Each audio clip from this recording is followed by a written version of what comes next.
Eu sou Maria Carmen, sou conselheira, presidente da Comissão de Direitos Humanos e vou coordenar a mesa. Vou chamar as convidadas para a mesa de hoje. Doutora Graciete Sotomayor Ribeiro, é juíza de Direito da Infância e Juventude da Comarca de Boa Vista.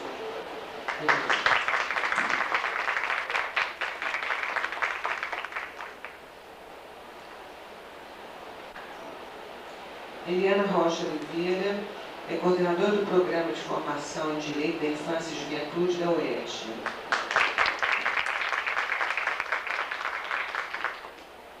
Cristiane Barreiro de Nápoles, psicanalista, especialista em saúde mental, coordenadora do Programa de Liberdade Assistida.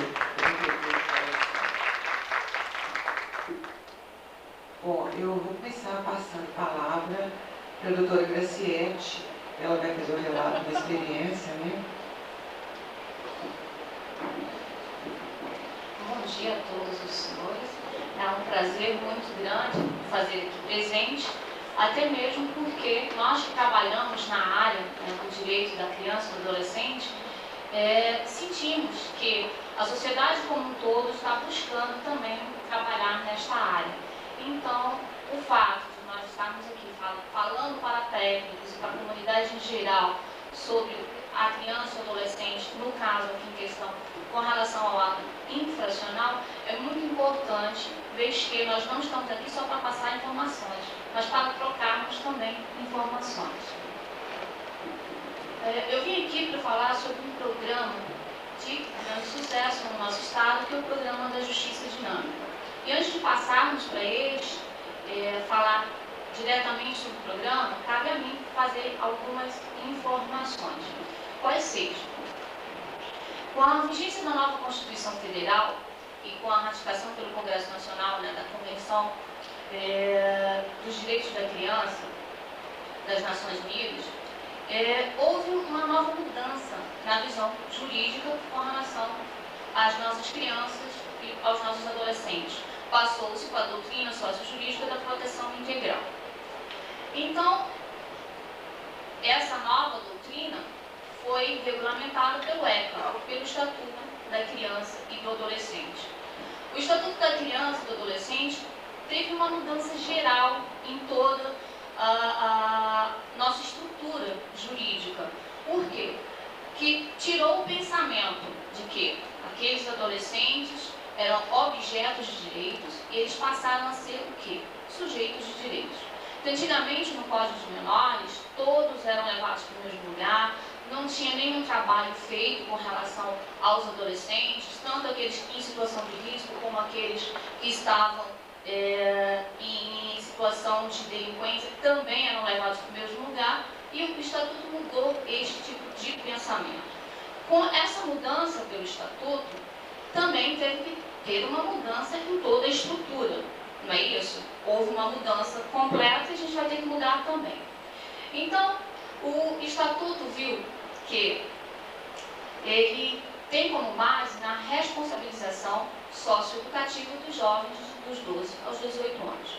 Por que essa responsabilização socioeducativa? Ele mudou um paradigma, culpa-castigo, mas para um novo paradigma, culpa-educação. Tá? Ana Paula, primeiro, por favor. Eu trouxe aqui o metashow para apresentar algumas.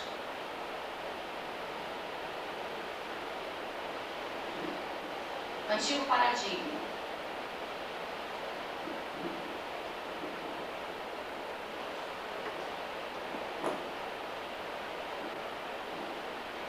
Ou seja, aquele adolescente cometia algo, ele tinha que ser castigado, era o castigo. E até hoje nós usamos, até nós como pais, às vezes usamos, falando que tem que ser castigado por isso. E mudou para o novo paradigma.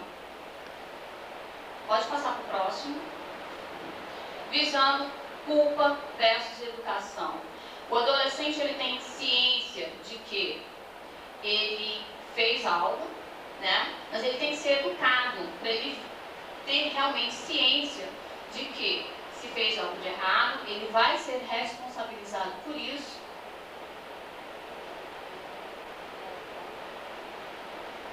Mas pouco, mas eu acredito que não tinha salvo, viu, gente? eu vi que estava com as nossas... Eu fiz as alterações agora há pouco, no início, salvei, mas alguma coisa aconteceu. E devo informar que eu não tenho conhecimento nessa área de informática. Então, passou a culpa, esqueçam esse castigo, culpa, educação. Tá? Visando realmente a reinserção social. Quais são, então, o objeto, que passou a ser o objeto das medidas socioeducativas?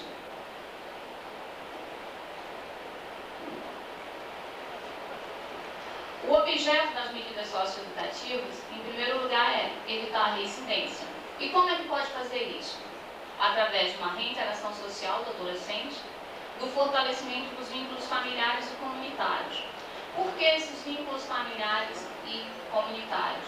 O Estatuto da Criança e do Adolescente, quando diz que é dever, né, cuidar das crianças e do adolescente com direito à vida, à educação, a tudo mais, todos os direitos inerentes, ele diz que é dever, primeiramente, da família, por quê? Porque é o primeiro meio que aquele adolescente vive. Segundo, comunidade, que ele começa a interagir na comunidade, sociedade e, em quarto lugar, o poder público.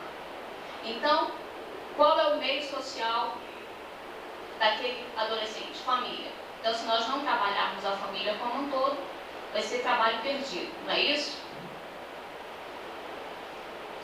Vou falar um pouquinho também quais seriam as medidas socioeducativas, porque não sei o que aconteceu, quando o ECA começou a ser utilizado, passou-se a ter uma ideia que imputabilidade seria impunidade. Porque como a gente tirou essa ideia de castigo e passamos para a ideia de educação, começou a ter uma ideia que aquele adolescente que cometesse um ato infracional, cometesse um crime ou contravenção, ele não seria penalizado por isso. Por quê? Porque nós não usamos o termo pena, usamos o termo socioeducativo. Por quê? Porque nós estamos tentando socializar e educar aquele adolescente. Então, quais são as medidas possíveis? As medidas em meio aberto são as medidas mais leves. Advertência, obrigação de reparar o dano, prestação de serviços à comunidade e LA, que é uma liberdade assistida. Ele fica em liberdade, mas fica sempre sob orientação de alguém. E em meio fechado, que são as penas restritivas de liberdade, que é a semi-liberdade, e a privativa de liberdade, que são as internações. São dois tipos de internações que nós temos. Internação com possibilidade de atividade externa e internação sem possibilidade de atividade externa. Tá? Diante de toda essa estrutura que foi montada, percebeu-se o seguinte, que não adianta o juiz simplesmente julgar o caso e aplicar, no caso, uma medida socioeducativa. Essa aplicação, ela tem que ser visualizada, ela tem que realmente, né, ser utilizada. E qual foi o meio que foi feito para isso? O Juizado da Infância de Boa Vista, né, do estado de Roraima, começou a ter essas dificuldades. Por quê? Aplicava-se a medida e ela não era cumprida por falta de N situações, por falta de estrutura. Então, o que ocorreu? Vamos articular. E, através da articulação do juiz, ele chamou todos os atores sociais, todos aqueles que possam realmente trabalhar na área e que trabalham, que têm contato com o adolescente, né? E chamou para, vamos trabalhar, vamos sentar e vamos ver o que nós podemos fazer. E com base, né, nesse novo tipo de visão, todos, né, os parceiros, que são parceiros da justiça, sentaram, tiraram aquela vestimenta de cada um, sua autoridade, eu só faço isso, e pronto. Começou a trabalhar em termos de capacitação. Por quê? Porque a partir do momento que vamos dar uma nova visão, eles têm que ter essa visão também. E a partir dessas capacitações foi feito realmente um movimento, uma rede, que abrangiu vários setores. E qual o objetivo disso? Dar uma celeridade maior ao sistema processual, ao Poder Judiciário. Então, nós vimos o seguinte, que qual o primeiro contato que aquele adolescente tem com o sistema? Polícia, não é isso? Então, vamos trabalhar com a polícia. Primeiramente, polícia militar. O que foi feito? Foi feito várias reuniões com os policiais militares, com o comando. Inclusive, através do programa, foi incluído, né, na escola de formação da Polícia Militar a matéria Direitos da Criança e do Adolescente. Eles começaram a ter uma visão de que não é aquela situação de que a polícia prende, o juiz solta. Não, que não é isso. Porque o procedimento legal, porque muitas das vezes eles não sabem esse procedimento. Eu fui juíza no interior durante 4 anos e lá a própria polícia, doutora, não adianta que o menor não responde processo. Isso era a visão de um policial. Por quê? Porque eles acham que se não houver a prisão, não há processo. E isso teve que ser mudado aos policiais. Então, o que ocorre? Eles têm que... A polícia militar atua muito na questão de prevenção. Eles faziam as apreensões, já encaminhavam para a delegacia, né, da criança e do adolescente. Este encaminhamento teve que ter todo um respaldo. Por quê? Ele já se foi próximo à casa do autor de ato infracional, ele já pega a família e já leva todos juntos. Não ganhou-se tempo. Então, são pequenas coisas que eles poderiam fazer e que não estava sendo feito, e isso demorava mais. Então, eles levam, primeiro contato, polícia militar, foi feito vários cursos de capacitação, a PM do Estado gostou muito do programa. Passamos, então, polícia civil. Por quê? Porque é lá que é registrada a ocorrência, não é isso? Então, polícia civil. O que foi feito na polícia civil? Nós já tínhamos uma delegacia, só que essa delegacia era aquela delegacia com celas e que os próprios policiais tinham mesmo o pensamento antigo ainda, que é para ser preso, adolescente ficando vários dias lá dentro e acabou-se.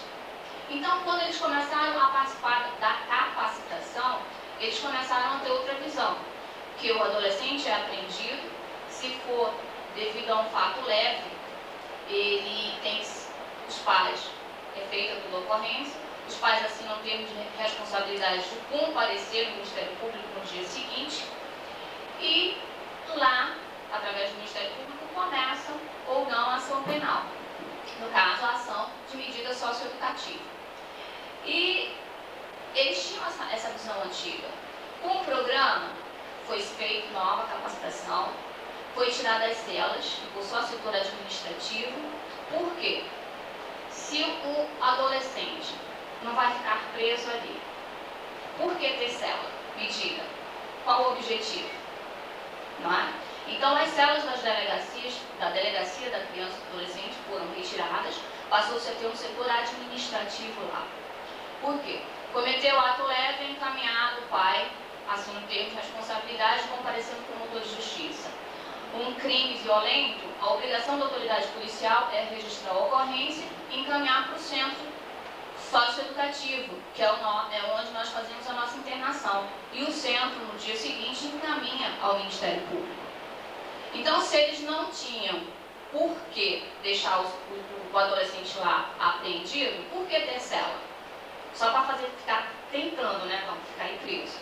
Então, foi feita toda essa estrutura de mudança, de visão de como vai ser feito o trabalho com as nossas crianças e com o adolescente.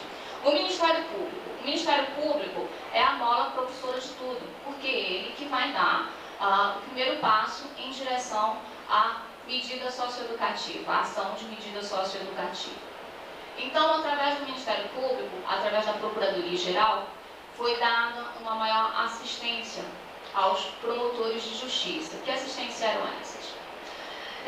Aumentou o número de funcionários para a Promotoria da Área da Infância, designou-se 2 promotores, uma para o ato infracional e outra para a área civil. Foi montada uma equipe técnica, com uma psicóloga, um assistente social para o Ministério Público, e também foi feito um oficial de diligência para fazer as intimações necessárias e tudo mais. Ou seja, deu-se uma estrutura para o Ministério Público funcionar. Isto por quê? Vocês perguntam assim, porque é um corpo técnico no Ministério Público.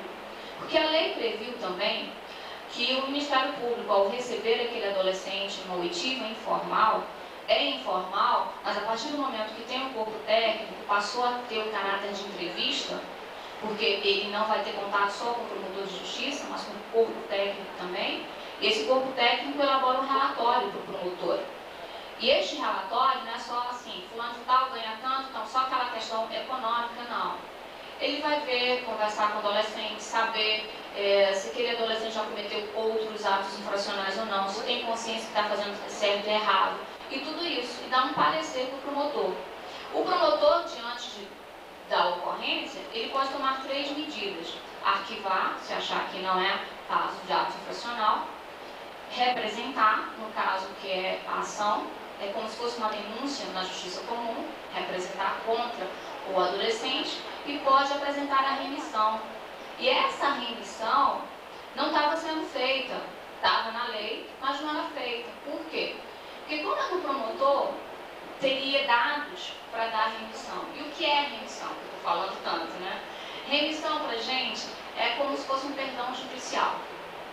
Na área da infância, é como se fosse um voto de confiança naquele adolescente. Ele cometeu um ato, é um ato isolado, ele não está naquela situação de risco em direção à delinquência, certo? Então nós damos o perdão judicial, sempre que na área da juventude nós podemos cumular com a aplicação de uma medida socioeducativa, ou advertência, ou prestação de serviços à comunidade, ou uma liberdade assistida, de acordo com cada caso. E quem sugere essa medida? Será que o promotor vai chegar assim, não, vai ser essa medida tal, vai olhar para a cara do menino e dizer? Não. Então ele precisava desse respaldo todo. Então o que acontecia antigamente, antes do programa? Ele representava qualquer um. Cabia remissão ou não, ele representava. Durante a instrução, durante a oitiva das testemunhas e tudo mais, quando ele começava a ter senso da realidade da vida daquele adolescente, como é que tinha ocorrido o fato, é que ele apresentava a remissão. O que isso acarretava? Um trabalho maior e desnecessário, não é? Então, a partir do momento que a Procuradoria deu condições de trabalho ao Ministério Público, em vez de representar, ele aplica logo de medida a remissão. Que a remissão não precisa ser instruída, gente. Tá lá os dados, os relatórios, vai para o juiz para homologação. E na audiência, esse adolescente volta lá, na presença do juiz e do promotor de justiça, a gente fala para ele o que é. A gente fala com os pais também para saber se ele voltou a reincidir. A gente tem todo um cuidado, não é só perdoar e está perdoado. E se for acumulado com uma medida, ele vai continuar indo na justiça. Por quê? Porque nós vamos verificar se aquela medida aplicada com a remissão está sendo cumprida ou não. Também cabe ao Ministério Público fiscalizar as nossas entidades. Não é só do Judiciário, o Ministério Público também. Então, assistente social, psicólogo, também vai na delegacia, vai fiscalizar isso aí para saber se o programa está sendo cumprido ou não. Com o Ministério Público, vamos então à Defensoria Pública. Os defensores públicos são os advogados dados pelo poder público, aqueles que não têm condições, né? A grande maioria dos adolescentes que vão aos juizados são acompanhados pelos defensores públicos. E o que ocorria? Encaminhávamos, fazíamos um ofício à defensoria, nomeia um defensor público. Aí vinha aquele defensor público que nunca tinha lido o Estatuto da Criança e do Adolescente. Qual a defesa que aquele adolescente ia ter? Porque ele é um advogado, mas venhamos e convenhamos, eu sou uma juíza, mas não conheço todas as nossas leis. Não tenho essa obrigação. Quando aparece um caso novo, eu puxo a lei e tudo mais, eu vou estudar e tudo mais, e depois eu já tenho 4 anos de experiência e a gente já começa a ter uma noção geral de tudo. Mas saber tudo? Não sei. Então, o que acontecia? Vinham defensores que, em vez de pensar que o Estatuto quer a reeducação, tinha aquele pensamento criminal. Não, ele não pode ser internado. mas não se preocupa, não pode ser internado, não pode ser condenado. Não pensava que não é a questão da condenação ou não, é a questão daquele adolescente estar numa situação de risco, estar precisando de um acompanhamento. Então, o fato dele ser aplicado uma medida socioeducativa não quer dizer, é culpado, não. As remissões a gente não vê essa situação. A gente vê, sim, que aquele menino precisa ser trabalhado, em primeiro lugar. Então, o que a Defensoria fez? Nomeou 2 defensores. Esses defensores trabalham com a gente. A sala deles é na mesma área do juizado. Então, chegou, até a própria família já pode ir lá diretamente na Defensoria. Eles são altamente conhecedores do Estatuto. Inclusive, os 2 defensores que nós estamos tendo agora, eles fazem parte do Conselho Gestor do CSE, que é o nosso Centro Socioeducativo, que é o regime de internação, que cuida da fiscalização e tudo. Então, vocês veem, eles realmente estão voltados para a área da criança e do adolescente. E quando eles atuam, eles não pedem só a absolução como os outros advogados. Quando eles pedem, eles dizem, olha, aconteceu isso e isso, nós achamos que a melhor medida a ser aplicada é esta. Eles mesmos fazem sugestão, porque eles têm consciência que o que nós queremos, certo, é evitar a reincidência e evitar o caos social. O próximo, Ordem dos Advogados do Brasil. O que ocorre? A Ordem dos Advogados é uma entidade não governamental e que deu a legitimidade a todo o trabalho. Hoje em dia, os advogados, como um todo, fazem parte de grandes mudanças sociais, não fazem? Caminhada dos advogados, essas coisas todas. Então, nós chamamos eles também a participarem do nosso programa. Por quê? Para eles deixarem, até essa visão que eu falei agora há pouco, do advogado criminalista, que não, é só a visão que resolve e tudo mais, eles começaram a ter uma nova visão de tudo que nós estamos fazendo, que nós não estamos visando só o agora, mas também o futuro daqueles adolescentes. Então, eles começaram a trabalhar, eles têm a comissão de defesa dos direitos da criança.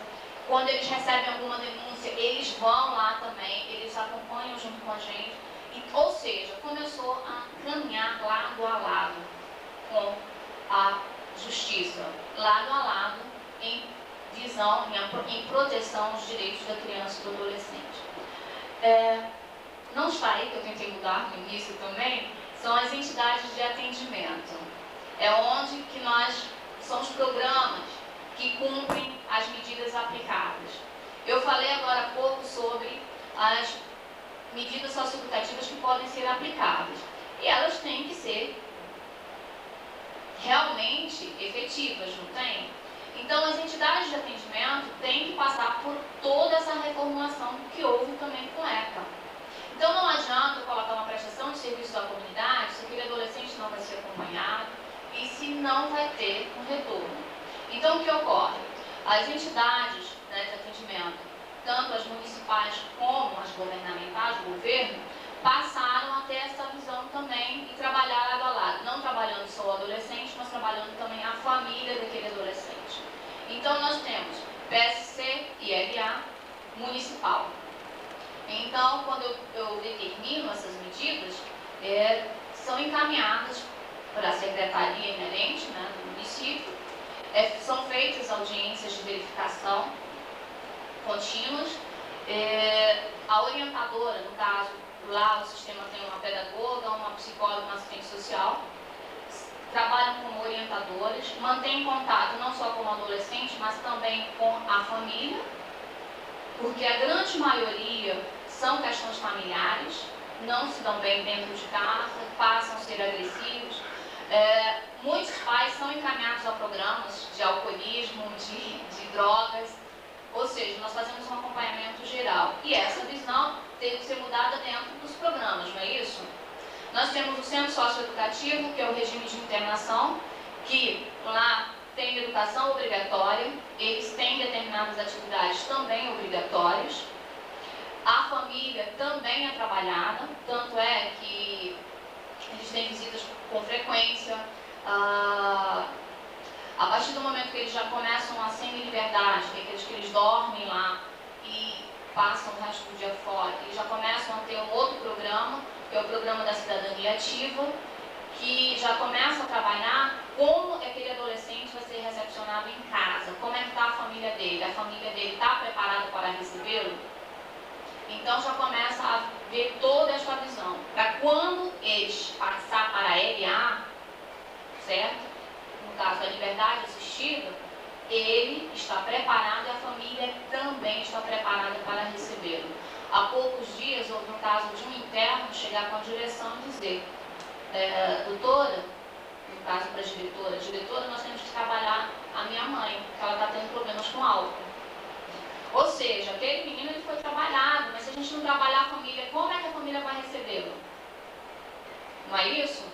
Então, as entidades de atendimento passaram por toda essa reformulação de nova visão e de trabalhar realmente. E visando não só aquela questão de repressão, mas a questão de educação. Aí eu falei das entidades de atendimento e agora, e o juizado? O que ficou para o juizado? Como eu falei, que quando todos os parceiros se sentaram, o juizado se sentou também e teve que tirar a roupa e dizer: olha, a culpa é minha também. Por quê? Porque nós estávamos acumulando os procedimentos de uma tal forma que um processo era julgado 1 ano, 2 anos depois do cometimento do ato. Vocês sabem que o adolescente está em forma de desenvolvimento, é um processo de desenvolvimento. Então ele fazia uma coisa agora, quando chegava 1 ano depois, ele já nem lembrava mais o que tinha feito. Não é? E principalmente que às vezes ele cometia 2, 3 durante esse dia inteirinho e ficava por isso mesmo. O que era mais prático, aquele primeiro ato que ele cometeu, ele realmente passar a ser trabalhado, ou deixar ele fazer 3, 4, 5, ele mesmo já tem a noção de impunidade, eu posso fazer tudo o que eu quiser e não acontece nada, ou a gente trabalhar no primeiro momento, o mais rápido possível. Então, o juizado deu uma reviravolta também. Nós começamos a trabalhar em horário integral, com plantão, de 7h30 às 18 horas, né, com várias equipes. Todos os setores passaram também por uma nova capacitação, porque isso requer uma nova capacitação, todo mundo trabalhando em conjunto com uma nova visão, para que a gente tirasse essa ideia de impunidade, pudéssemos julgar o mais rápido possível, né? E, através disso, realmente conseguir as nossas metas, que é evitar a reincidência do adolescente autor de ato infracional. Então, toda uma estrutura, o Poder Judiciário teve que mudar também. Então, aumentou o número de computadores, aumentou o número de funcionários. Todos os setores começaram a realmente ter noção qual seria a sua atuação. E passamos a trabalhar dessa forma, com reuniões constantes, para ver, olha, isso aqui não tá andando bem, o que a gente pode fazer para andar mais rápido? E começamos a trabalhar desta forma. No início do programa, início de 99, nós tínhamos cerca de 2.036 processos. E passamos, né, com o programa, na metade do ano, já para 700 a 600. Então isso foi uma baixa muito rápida, mas de acordo com isso e sem acumular, ou seja, porque a gente tinha 2.000 e pouco, mas vamos todo mês, vamos entrando mais, não é isso? Então seria já acumular. Então alguns casos puderam ser julgados até no mesmo dia do cometimento do ato infracional, ou seja, é cometido, é levado à família com o adolescente aos setores, ao Ministério Público. O Ministério Público, no caso, nas questões leves, o setor dele já atuava, já fazia todas as entrevistas possíveis, né? E já era aplicada a remissão. Neste caso, quando não era necessária a instrução, até mesmo no mesmo dia a gente já estava com o julgamento. Então, o que ocorria com aquele adolescente? Ele já via assim, não, eu fiz isso, tomei essa pena. Essa pena não, é essa medida. Se eu fizer algo mais, eu vou receber uma medida maior, não vou? Então ele começou a ter esse tipo de conscientização. e ele já passou a ser trabalhado também. Então, neste ponto, né, o setor interprofissional, no caso, quando a gente fala setor interprofissional, é o corpo técnico, que são os psicólogos, pedagogos e assistente social, passaram a ter uma função muito importante, porque eles que vão dar esse respaldo. Que respaldo? Eu sou uma juíza, sou bacharel em Direito, não tenho nenhum outro tipo de conhecimento. Tá? Então, como eu vou aplicar uma medida socioeducativa que tem que ter este cunho de educação, de ressocialização, apenas com o contato da audiência de apresentação, que equivale ao interrogatório do réu. Né? Como é que eu vou ter esse respaldo? Cabe a quem? Ao meu setor técnico, que ele faz as entrevistas e tudo mais. Quando eu falei 24 horas, né, no mesmo caso, vocês pensam, mas como é que o técnico vai dar um parecer? Ele vai ter aquele contato. Se ele achar que precisa de mais, ele comunica. Ó, precisamos de mais dados e tudo mais, solicitamos, né, um prazo de 2, 3 dias para a gente analisar com mais calma o caso. Ou então, se ele achar que tem condições, ele apresenta já lá o parecer dele. E isso facilita muito para a gente, para nós juízes. Porque tem juiz que acha assim, não, eu tenho que julgar, eu que tenho que escolher tudo. E nós estamos trabalhando com vidas. Quando eu falei da capacitação que foi dada, foi justamente essa mudança. Que nós não estamos trabalhando só com papel, nós estamos mexendo com seres humanos. E a partir disso, nós temos que trabalhar com este objetivo. Então não adianta eu tenho que julgar e não olhar tudo que está ao meu redor. Porque nós temos que analisar isso também. O meio social que aquele adolescente vive, de onde é que ele veio, o que está acontecendo, por que chegou a este grau. Cerca de 90% dos atos infracionais ocorridos no meu estado é questão de alcoolismo ou droga. Ou eles estão bêbados ou estão drogados. O que cabe a nós? Fazer um trabalho de prevenção. Agora, como é que eu cheguei a este fato? Através de todos os relatórios que me foram apresentados. Através de todos os meus parceiros. Que começa desde a PM. A PM, ó, o fulano apresentava sinais de embriaguez. Se ele não me coloca isso, eu vou ter algum dado concreto no papel? Não. A polícia tem que me passar isso. O promotor de justiça, ao atuar, ele também tem que ter uma visão geral de tudo o que está acontecendo. Então, foi justamente essa rede montada, que isso foi uma rede montada que possibilitou este trabalho. O setor interprofissional da universidade, ele é dividido em 3 áreas. O do ato infracional, que apresenta os relatórios, os pareceres. O de execução das medidas, que fiscaliza as medidas que estão sendo cumpridas, que atua também juntamente com os outros programas, com aquele adolescente, para ver como é que ele está. E a área civil. O setor, os agentes de proteção, antigamente eram chamados de comissários de menores, ele também foi dividido pelo programa. Ele foi dividido de uma forma que pudesse também colaborar, dar sua colaboração. Então, o que ocorreu? A divisão de proteção ela é dividida em setor de busca e localização. Muitas das vezes os adolescentes somem, então tem que ser localizados. Então, em vez de mandar só a polícia, o nosso setor também pode buscá-lo, que é uma forma diferente de ser trabalhado. Busca e localização dos familiares daquele adolescente. Por quê? Aqueles adolescentes, muitas das vezes, falta um vínculo familiar. E vínculo familiar não tem que ser trabalhado só pai e mãe, não. Muitas das vezes tem algum tio que possa servir como ponto de referência. E nós temos que buscar para aquele adolescente um ponto de referência, um caminho a ser seguido. Então, toda a família, nós vamos buscar isso também. Então, com essa nova visão, conseguimos baixar, passa para o próximo, conseguimos baixar os nossos números de processos. Infelizmente, nós estávamos quase um ano sem juiz titular na vara da infância. E eu vim há pouco tempo do interior para isso, porque como eu já estava atuando há muito tempo na área da infância, nós começamos a trabalhar em cima disso. Entretanto, mesmo sem um juiz titular, nossos processos, eu estou com dados estatísticos do mês passado, são 679, não aumentaram. Então, está dentro do limite. Entretanto, eu já estou com as metas para baixarmos para 400, para ficar sempre com esta rotatividade. E esses 769 é um todo, tanto civil como de ato infracional.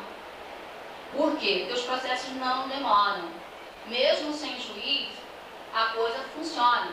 Agora, é lógico que prejudicou alguns programas, porque o juiz tem que estar ali fiscalizando, tem que ter o corpo a corpo também, de chegar e, ó, vamos reunir, vamos fazer isso para poder acontecer. Este aqui que eu trouxe é um exemplo de um laudo pericial que foi feito, é nome fictício, tá? Para vocês verem como é feito o parecer. Feito toda a identificação, vai baixando, por favor, tá? Filiação, aqueles dados todinhos, os dados sociais, tá? O ato infracional, se tem antecedentes ou não, quais foram os instrumentos usados para a avaliação que foi formulada, a história de vida do adolescente, tá? Isso é muito importante. Para um pouquinho. Quantos irmãos ele tem, como é que a família dele está estruturada, se ele vive com a família ou não. Vocês podem ver se bebe, fuma, se tem envolvimento com galeras ou não, ou seja, dá uma visão total daquele adolescente para nós magistrados. Pode ser. Aí a história de vida dos pais ou responsáveis também, porque nós temos que analisar o dado cultural dele, né? Vamos, pode ir descendo, tá vendo? Questão de tempo. Olha só, este aí é um item muito interessante, que é o fatores causas motivo da atitude do adolescente. Aí olha lá o que eles colocaram. A ausência de um efetivo acompanhamento no processo educativo do filho por parte dos genitores, aliado ao fato de estar envolvido com um grupo de risco, contribuíram para a desestrutura da consciência de escrúpulos e limites. É um menino envolvido com galera, mas ele não vive com o pai teve uma nova família e deixou eles praticamente abandonados. Então, na hora de eu julgar, eu vou julgar somente aquele adolescente pelo ato isolado? Não. Eu tenho que ver todas as circunstâncias, não é isso? Aí, ó, se frequenta a escola, a profissionalização, se ele tem os documentos civis ou não, e a situação socioeconômica também. Com relação à situação civil dele, se faltou com documento, a equipe já orienta a família, olha, se tiver alguma dificuldade, eles mesmos atuam. Outra coisa, o setor técnico, ele tem competência para tomar outras medidas também, medidas protetivas. Por exemplo, ele vê que a família precisa de um acompanhamento maior, tem problemas de alcoolismo. Ele conversa com a família, você quer ir para um programa? Ele já indica o programa. O adolescente está sem estudo e se prontificou a estudar, ele já providencia a matrícula.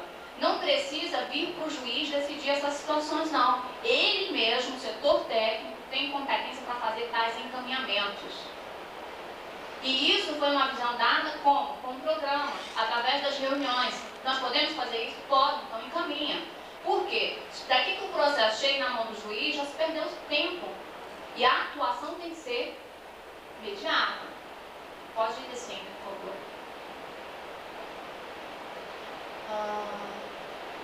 Aí vem o parecer psicossocial. Trata-se de adolescente oriundo de família com baixo nível socioeconômico e cultural. Sua história de vida é marcada pela ausência de um efetivo acompanhamento em seu processo educativo por parte dos genitores. O adolescente demonstrou consciência da ilicitude do ato cometido, principalmente por estar sendo responsabilizado judicialmente. A ausência de um acompanhamento familiar mais efetivo, uma vez que o adolescente vive praticamente na rua, propiciou uma maior identificação com o grupo de risco, ou seja, com as galeras. Diante do exposto e do fato dos seus direitos básicos, a alimentação, a habitação não foram respeitados, aspecto que contribuiu para o cometimento do ato infracional, e uma vez que o adolescente encontra-se no centro socioeducativo, ele estava internado, em internação provisória sem possibilidade de atividade externa, entendemos que a medida mais viável, no caso de condenação, porque eles não estão ajudando, eles sugerindo a medida mais viável seja a internação com possibilidade de atividades externas, a fim de que o adolescente não se exponha a situações de risco que coloquem em risco sua integridade física, mental e social, e para que o mesmo compreenda e tenha condições de resgatar a sua cidadania. Isso aí é um exemplo do laudo técnico, que é apresentado ao juiz, certo? Estes dados, tanto para mim como para o Ministério Público, até mesmo para a própria defesa, dá um grande respaldo. Por quê? Porque nós não temos a intenção apenas de condenar, de aplicar uma medida, mas nós temos essa função de evitar a reincidência, de trabalhar aquele adolescente para que ele não volte a cometer atos infracionais e trabalhar, acima de tudo, a família como um todo. Todos os programas têm que atender a família, porque se vocês viram, perceberam todo este laudo, a família que colocou aquele adolescente numa situação de risco. Então, não adianta ele ficar um ano internado, um ano sendo trabalhado e voltar para a mesma família.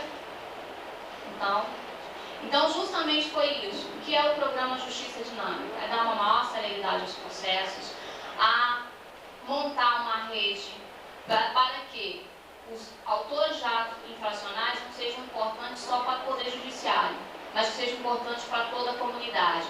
Todos os programas que foram ditos aqui, eles têm outras ramificações. Por quê?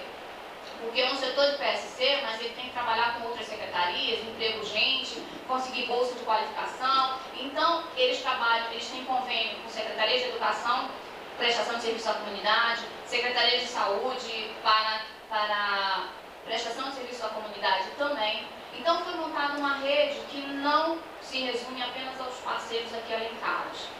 Se resume a toda a sociedade. Porque, como eu disse aqui no início, as nossas crianças, os nossos adolescentes, não é só dever do poder público, é dever da família, da comunidade, da sociedade e aí sim, do poder público.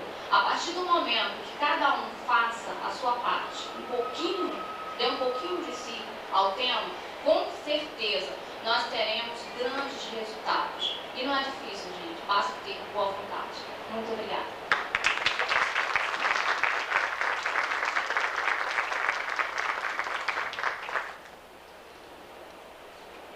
Agradecer essa contribuição que a doutora Graciete trouxe para a gente sabe como é que esse trabalho de trazer parcerias para participar do processo, né? Tentar mudar valores, né, das instituições do Estado, mudar procedimentos, é um trabalho hercúleo, né? E vou passar a palavra agora, para continuar nossa discussão, para o futuro debate, para a educadora, mestre em educação, né, Eliane Rocha Oliveira. Quer falar para nós? Bom dia a todos, é um prazer estar aqui, atendendo ao convite do Conselho Regional de Psicologia, para discutir essa situação tão grave, que é a situação da juventude comprometida com a violência urbana e com a criminalidade juvenil. Eu sou Eliana e eu trabalho no programa de extensão universitária da Universidade do Estado do Rio de Janeiro, UERJ, que é um programa de extensão comunitária, extensão universitária. Não é? É um programa interdisciplinar e foi essa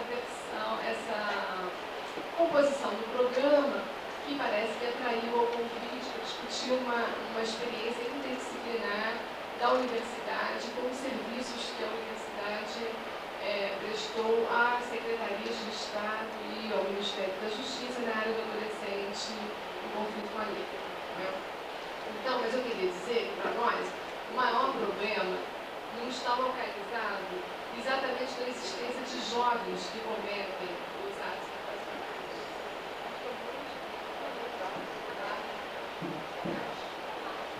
Mais perto do pequenino, está melhor assim? Está funcionando? Tá. Eu vou ver. Tá? Então, o maior problema para nós não está localizado exatamente na existência dos jovens que transgridem as normas sociais e leis, visto que em diferentes sociedades e em diferentes épocas, a transgressão a regras do mundo adulto e a experimentação de limites faz parte do processo de desenvolvimento da personalidade. Na sociedade ocidental contemporânea, essa fase ganhou o rótulo de adolescência, mas ela participa de diferentes formas em diferentes sociedades. Sempre tem esse rito de passagem para a idade adulta, que é o momento em que aquele ser vai sair, né, das asas dos adultos e vai tentar coisas novas, né? É uma fase instituinte, de grande poder de mudança, e que a gente, infelizmente, tem colocado nesse rótulo da adolescência o rótulo do problema, do perigo, não é? Perdendo essa dimensão tão rica que é nessa fase que a gente muda, né? Se não mudar nessa fase o mundo, depois a gente fica meio conformista e é difícil mudar, né? A carta que eu recebi fala que a gente debateria aqui hoje, nesse pré-congresso, questões que afligem, preocupam, descontentam e prejudicam a categoria, né? Eu imagino que não só a categoria de psicólogos, mas toda, né, a sociedade envolvida com essa questão da juventude e dos futuros, né? A gente estava falando do futuro da sociedade nossa, né? Então, o maior problema, a meu ver, né, está na forma pelo qual o mundo adulto, aí incluindo a família, as organizações da sociedade, as organizações do Estado, enfim, todos aqueles setores, enfim, aqueles setores que detêm o poder sobre as crianças e sobre os jovens, que ainda são tutelados, digamos assim, muitas vezes indevidamente pelo mundo adulto, vem respondendo, o problema estaria na forma como o mundo adulto vem respondendo ao fenômeno que se convencionou chamar de criminalidade juvenil, não é? Então, toda vez que a gente vai participar de eventos sobre o adolescente autor de ato infracional, eventos de, às vezes, de 3 dias, com uma participação bastante interdisciplinar, da área da justiça, da área de psicologia, da área de educação, dos setores do Estado responsáveis pelas políticas de atendimento a isso, porque a gente vê que o mundo adulto não se entende, não é? E coloca o problema naqueles que, em grande parte, expressam o problema da sociedade que eles estão vivendo, né? Expressam pelos seus comportamentos problemas que não foram criados só por eles, né? Problemas que nós não soubemos resolver, não soubemos nem equacionar, e eles são, no fim da linha, punidos por uma completa falta de sintonia do que o mundo adulto, afinal de contas, oferece para a juventude, né? Eu tinha preparado isso ontem e hoje, vindo no avião do Rio para cá, eu não sei, aqui não deve ter repercutido, certamente não, mas tem um caso no Rio de Janeiro de uma escola de classe média alta. Bom, tem uma vertente muito grande com Minas, porque a excursão era aqui em Ouro Preto, né? Os meninos vieram fazer uma excursão em Ouro Preto, fumaram maconha. É um colégio de classe média alta, essas coisas são tratadas de outra forma, não são carregados diretamente para as prisões, para os centros de detenção, né, em que os mais pobres imediatamente são carregados. Porque é de classe média, teve um debate, as netas do presidente estudou nessa escola, e a classe média bem Costa do Rio também, então abriu-se o debate para criminalização ou não do fato dos meninos terem usado maconha numa excursão Ouro Preto. Então, o jornal de hoje traz uma página inteira, o Globo de hoje traz uma página inteira com especialistas na matéria, colocando, né, a escola puniu, vai limite ou não vai limite, a escola está errada em expulsar ou não está, quem é responsável por isso, nós evitamos usar o termo culpa, mas assim, quem fica com as parcelas da responsabilidade por esses atos.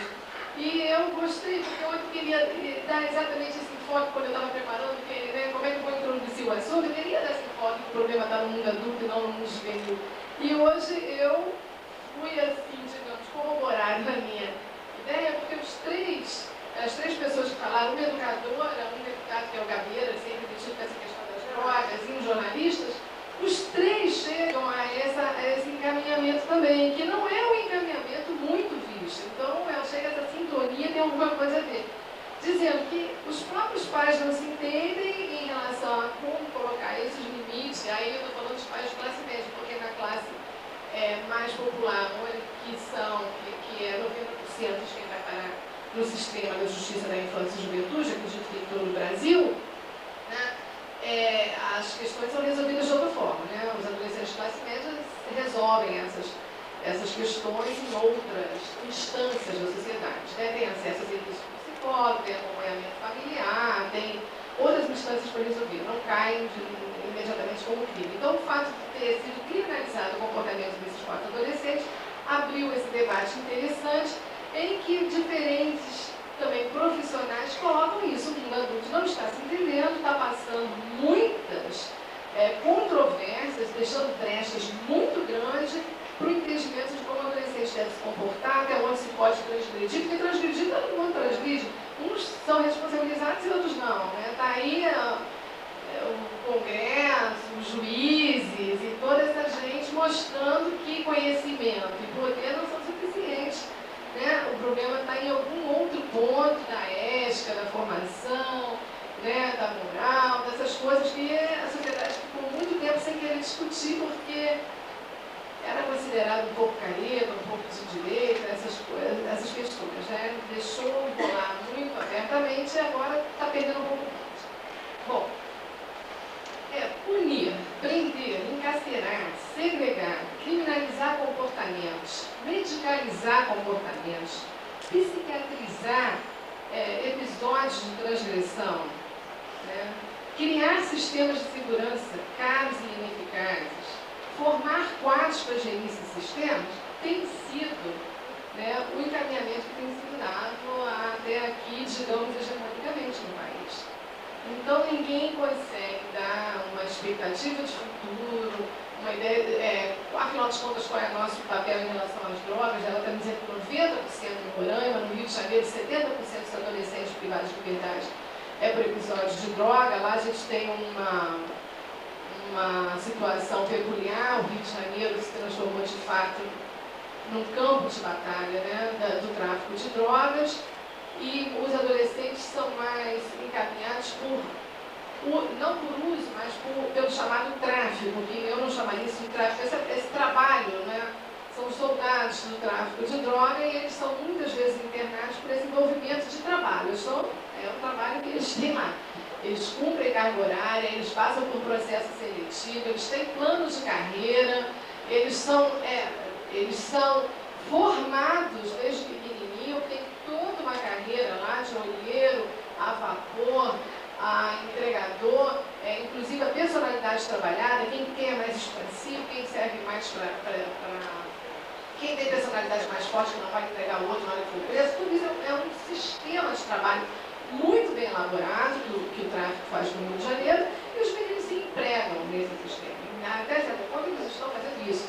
E é ridículo ver que quando eles chegam nas unidades de internação, o pessoal coloca eles em programas de... Programas para drogados. Eles não estão usando droga, eles falam, mas eu não uso. Mas tem que ir para o programa de droga, porque você está envolvido com a droga. Não, eu estou trabalhando, eu não uso essa droga. Então são coisas absolutamente estapafúrdias que acontecem do mau encaminhamento que a gente dá para essas questões. Bom, esse tema é muito delicado, ele comporta inúmeras abordagens, de causas econômicas e políticas que não são poucas nem irrelevantes no nosso país, passando pela história escravagista. A gente tem que pontuar que os meninos são negros e pobres os que estão nesse sistema, majoritariamente negros e pobres, e pela conformação das sociedades pós-modernas também, com seus infinitos apelos ao consumo, ao sucesso desenfreado através da competição. Só há lugar para quem ganha, não há lugar para quem perde. Essa competição por cargos, por lugares, por exposição indefinida de sucesso. A necessidade de se manter esse pique desenfreado pelo uso de drogas lícitas e ilícitas. A velocidade e o volume de informações que nos são impostos pela mídia, modelos exógenos de comportamento de outros países, outras gentes, outras terras, e a gente tem que desenfreadamente seguir. A conformação estética do jovem é um modelo vencedor, que ele tem de qualquer forma, ele só tem esse, ninguém está dando outro, todo mundo critica, mas não oferece outros caminhos. Nós vamos nos identificar com que heróis, com que pessoas, quem são as pessoas que nós vamos de fato seguir, quais são os modelos na sociedade, além dos pais da classe baixa, tão falidos no modelo que poderia oferecer, porque está totalmente centrado só no sucesso econômico. Então, um pai que tenha lutado muitíssimo né? Tenha vindo do Nordeste. Eu tenho uma história muito pequenininha, mas eu vou contar. Uma mãe de um adolescente internado, e a gente faz um acompanhamento nos dias de visita dos adolescentes internados. A universidade já é convidada pelo sistema socioeducativo para fazer palestras sobre determinados temas. E uma mãe contando a história de fracasso dela, que ela era escrava numa fazenda dessas da Bahia, que agora esse pessoal aí está mostrando como é que tem essas fazendas. Ela foi trabalhadora escrava toda a infância dela, foi estuprada lá, engravidou. E para que o filho dela não repetisse essa história horrível, ela fugiu disso e veio para o Rio de Janeiro, né, naquelas caronas e tal, e chegou aqui e falou: meu filho pelo menos liberdade vai ter. E esse menino aos 16 anos está preso. Então, nesse dia que a gente fez essa dinâmica, ela disse: eu não admito que me digam, como, na audiência, disseram para ela que ela era responsável. Ela falou: tudo que eu fiz na minha vida foi que meu filho não fosse preso, não fosse escravo. E eu não admito que venham me dizer que eu sou a única culpada disso. Então, são esses os problemas que a gente tem que estar antenados quando vai fazer um trabalho desse, né? É claro que eu não vou poder tocar aqui em todos esses assuntos, então eu vou fazer um recorte, né, para a gente falar um pouquinho mais. Como é o trabalho que a gente desenvolve numa universidade pública, que tem, eu acho que todas as universidades, instituições de ensino superior, independente da relação pública-privada, têm uma responsabilidade muito grande, porque é lá que são formados os quadros, né? Psicólogo, pedagogo, juiz, advogado, todos nós passamos por esses bancos escolares e saímos lá com uma visão muito limitada. Então, a parcela de responsabilidade também é nossa.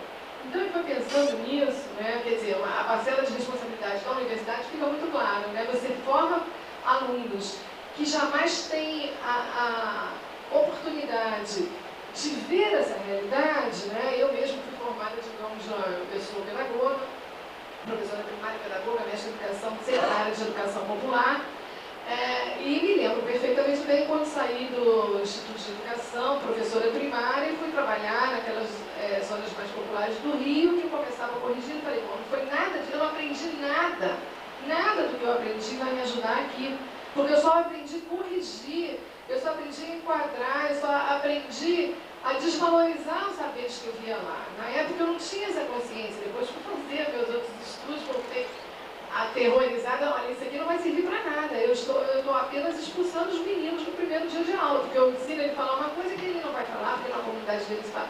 Então esse susto, né, que muitos de nós temos quando saímos, ganhamos aquele diploma e vamos lá para a prática, também tive, muita gente tem na universidade, e a Universidade Pública do Estado do Rio de Janeiro definiu-se por um compromisso social. A área de extensão universitária nossa tem a meta, né, e a definição de que o trabalho é um trabalho de inclusão social, de intercâmbio com a sociedade e de trazer para o debate do conhecimento e do saber aqueles que não frequentam a universidade também. Então, o ensino, claro, é a formação profissional, a pesquisa de longo prazo, ela é muito bem, digamos, é muito bem sedimentada no país, né, com os financiamentos e apoios, ela sabe o que está fazendo. A extensão é uma área nova e a extensão da universidade pública tem tomado esse caminho, não é, de trazer, né? Mas então, por quê? A gente tem esse distanciamento da universidade frente aos destinos da sociedade, não aquele distanciamento teórico, natural e importante que haja para que você possa analisar os fenômenos sem estar saindo do senso comum, né? Transformando ele em outro tipo de saber. Mas aquele que aparta e provoca indiferença, né? Você só lê os textos, você está ali, eu canso de ver juízes, infelizmente, que não têm a mesma qualidade, o mesmo movimento que os nossos amigos lá de Roraima têm, que dizem: o que não está nos autos não está no mundo, né? O que eu não li não me interessa, o que não está aqui eu não julgo, eu sou um ser solitário e só a mim cabe julgar. E um fato julgado é um fato que está no passado. Esse tipo de sentenças nós temos nos juízes saídos também de Monte Alverde mesmo, a gente tem isso lá. Então a universidade tem aí a sua parcela, né? As consequências muito concretas dessas tendências podem ser verificadas quando o ensino universitário, responsável pela formação profissional, permite que os alunos completem, então, seus estudos teóricos, sem se darem conta ou sem terem tido contato direto com os problemas sociais, que colocam o Brasil no topo do ranking mundial da desigualdade social, né?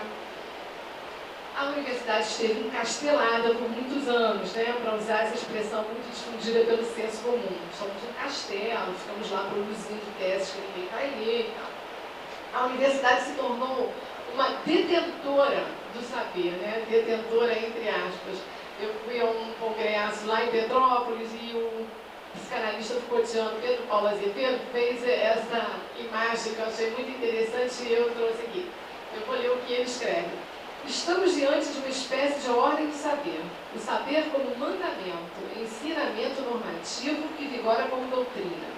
O sujeito assujeitado se submete a uma regra de proceder, uma norma. Ao douto, devidamente doutrinado, fica facultado aviar receitas sabidas e expedir ciência.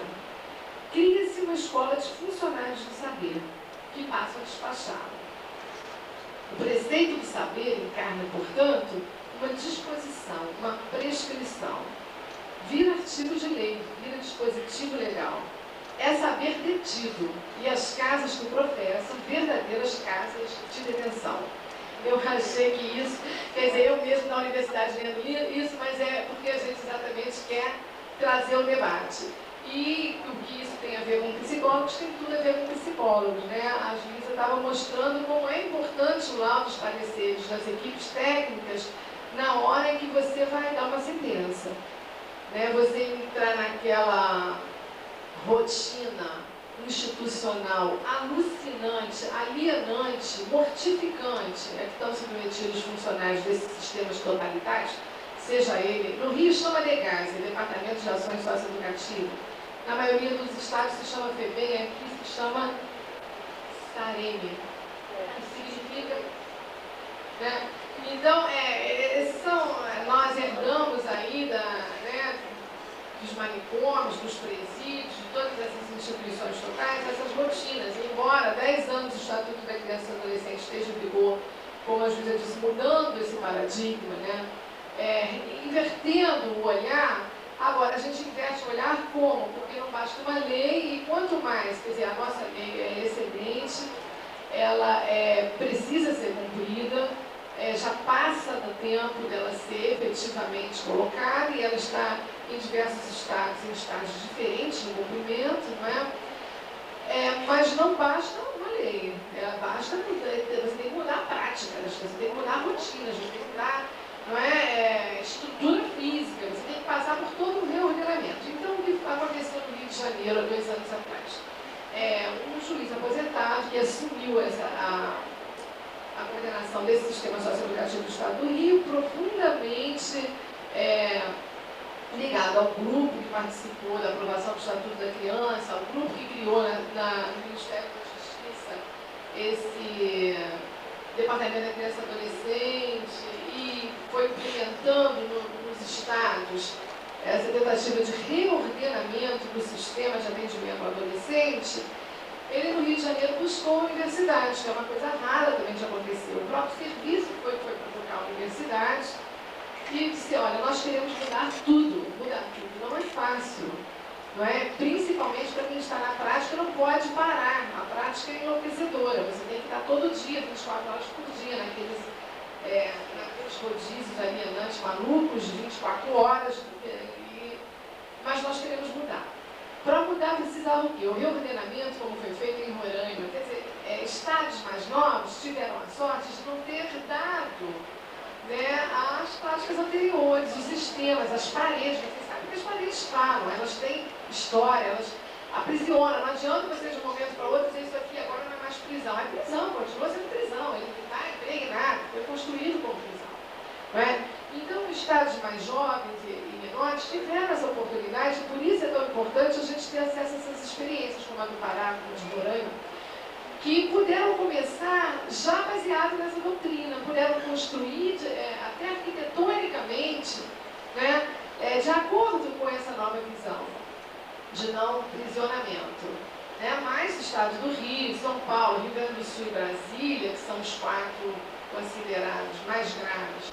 O estado de São Paulo está na frente, na dianteira, com metade. O Brasil tem cerca de 23 mil adolescentes em cumprimento de medida socioeducativa, 40% está em São Paulo. né? Então, o problema de São Paulo mas a do Rio também é muito grave por conta do contorno do tráfico de drogas trouxe para essa questão do ato infracional, né? Totalmente muito peculiar a situação do Rio de Janeiro. Então, no Rio de Janeiro a gente tem mais ou menos 3 mil meninos e meninas, 5% de meninos, né? A 5 a 7%, isso é uma média mundial, né? Parece que mulher em Rio de Janeiro em 5% dos casos que os homens. Então, se mantém essa estatística no Rio de Janeiro. Então, nós fomos chamados, a universidade foi chamada, então começou-se um processo que durou 2 anos de reordenamento do sistema socioeducativo. É claro que nós não participamos de todo o reordenamento, porque parte dele é de competência exclusiva de outros atores, do judiciário, a parte do judiciário, o executivo que está na Secretaria de Justiça do Estado do Rio, mas a parte que cabia, qual era? Um amplo levantamento foi feito nas unidades do sistema socioeducativo, ele funciona no Rio com cerca de 1000 funcionários, entre contratados e concursados, uma confusão danada na composição desse quadro, gente herdada da FUNAPEM, um quadro confuso que gera muito mal-estar entre os próprios profissionais que trabalham, porque eles têm situações diferenciadas, cargas horárias diferenciadas, relações trabalhistas diferenciadas, e isso não ajuda em nada na sintonia do trabalho. De qualquer forma, 1000 funcionários, grosso modo, o sistema, a universidade foi chamada a fazer ações de pesquisas rápidas, não pesquisas de longo prazo, como as pesquisas de pós-graduação, mas pesquisas pontuais para diagnósticos breves, né, de problemas como a educação dentro do sistema, como é que está funcionando a educação básica dentro do sistema, como montar um polo de liberdade assistida, que a gente vai ter aqui a fala da companheira de Belo Horizonte, de que forma a gente pode, utilizando a infraestrutura que existe, adequá-la ao Estatuto da Criança e do Adolescente e, principalmente, pontuando a capacitação.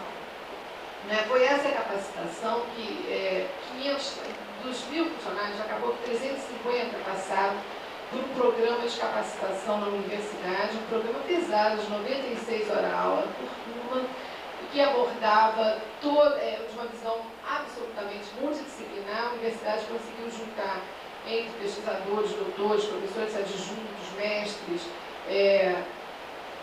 pessoas que estão fazendo especialização, graduação, estagiários, 65 pessoas na universidade partiram da sua carga horária, deram parte da sua carga horária durante 2 anos nesse processo, que não foi um processo fácil. Dentro da universidade também não foi hegemônico.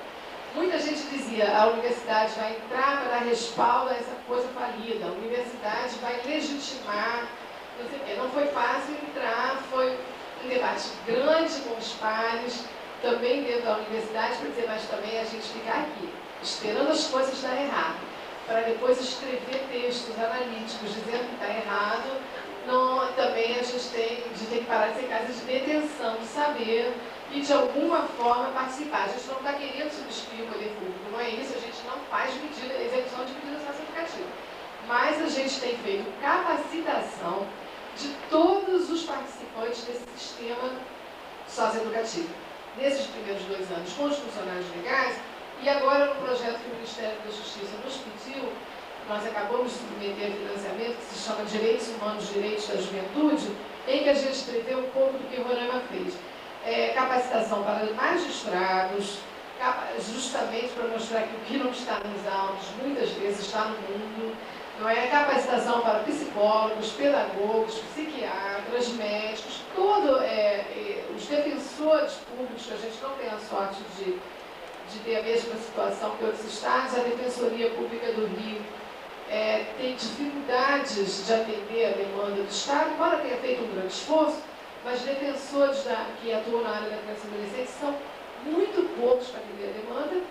Inclusive, há um fato relatado aqui nesse livro, né, depois eu falo dos livros que a gente trouxe, um fato relatado aqui, que os defensores assinam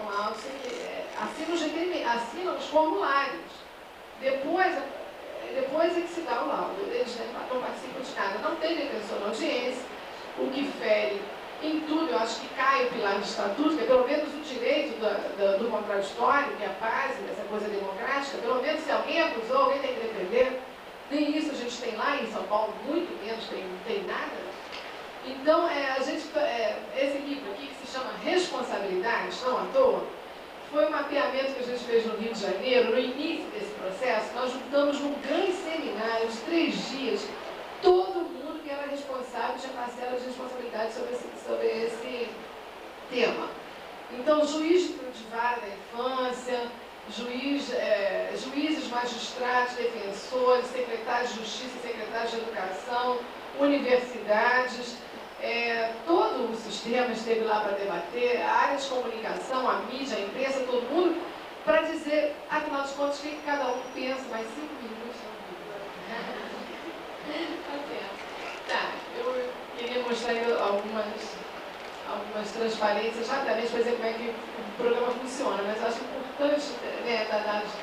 Então, nós fizemos um grande seminário que mobilizou muito o Rio de Janeiro, né, trouxe muita gente para o debate, que se mantém aceso no Estado, né, e que cada um colocava essa parcela, e foi onde nós tivemos essas incríveis informações. Defensor, assina e deixa para o promotor de justiça e todos os formulários. É isso que a gente está querendo, quer dizer, a gente está brincando de Estatuto da Criança, está brincando de sistema, né?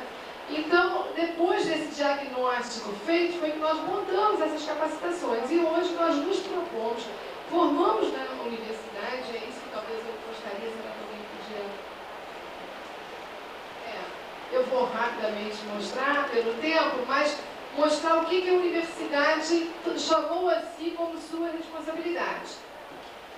A gente formou lá um programa de formação em direitos da infância e juventude, um programa permanente da Universidade do Estado do Rio de Janeiro, que oferece alguns produtos, né, para a sociedade, alguns através de convênios com os órgãos que precisam gerir esse sistema, e outros para nossos próprios alunos, né, que estão se formando nessas alunos, estagiários, interessados, comunidade, orientadores.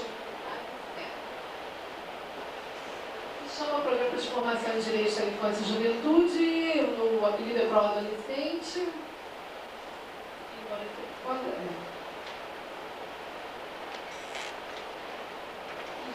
Aí precisava tampar assim para não ficar muito confuso. Primeiro pontinho, depois segundo. Será que assim está tão alto para você, né? Como é que você vai ver? Alto demais. A história é grande, né? O que eu faço? Eu leio aqui. Então, né? Considerando a função principal da universidade na construção e difusão do saber e no processo de reflexão como base indispensável na formação do aluno, na qualificação do professor e no intercâmbio com a sociedade. Ela não vai ver. Baixa mais um pouquinho. Considerando que o atendimento especializado, né, a crianças e adolescentes no sistema de justiça frequentemente reúne profissionais com formação e atuação diferenciadas, como operadores de direito, assistentes sociais, psicólogos, educadores, profissionais de saúde, entre outros, acarretando a rigorosa necessidade de formação interdisciplinar, né?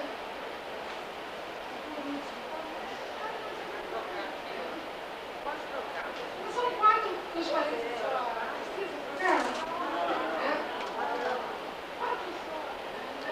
E por último, considerando a necessidade de se formar quadros qualificados para elaboração, acompanhamento e execução de políticas públicas na área da justiça, da infância e da juventude e do direito de família, abrangendo os poderes executivo e judiciário, o Ministério Público, a Defensoria e organizações da sociedade civil de natureza não governamental. Então, com esses considerandos, a universidade se chamou a responsabilidade de criar esse programa de formação. Esse programa de formação ele se baseia em parte num programa francês, né, uma universidade francesa que tem um centro de formação para a justiça, né, permanente, né, para conselheiros tutelares, conselheiros de direito, ou seja, está sempre um debate permanente para os novos atores que entram e saem dessa área, dessa temática da infância e juventude. Pode botar um outro, rapidinho? Aí seriam os objetivos do programa, né? Os objetivos do programa são promover ações de formação, estudos, pesquisas e atividades diretas relacionadas aos temas afetos à justiça da infância e juventude e ao direito da família. Propiciar aos alunos das diversas unidades acadêmicas o acesso ao conhecimento especializado. Nós temos os nossos estagiários que hoje, da área de pedagogia, ciências sociais, direito, todos vão a essas unidades saber o que acontece lá. Dão 10 horas semanais dentro dessas unidades e voltam e fazem seus relatórios, suas monografias, não sei o quê, formando-se para enfrentar a realidade social e não para enfrentar apenas concursos e livros, não é, teóricos sobre o tema que tantas vezes estão distanciados da prática. Promover a articulação com outras instituições de ensino e pesquisa nacionais e internacionais. Isso a gente tem feito com muito sucesso nos últimos 3 anos e, né, outros estados.